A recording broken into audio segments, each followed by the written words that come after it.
welcome to ASP.NET Core Web API for Beginners course.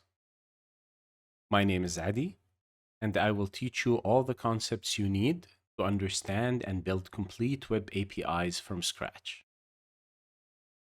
I will begin by explaining the concept of an API. Then I will show you all the software and tools you will need to follow along with me in this course. We will then create our first web API project and understand the project structure. The next step would be to explain the concept of domain models and how Entity Framework allows us to map these domain models to database tables and establish the relationships between them. Then we will develop our first controller and create CRUD operations.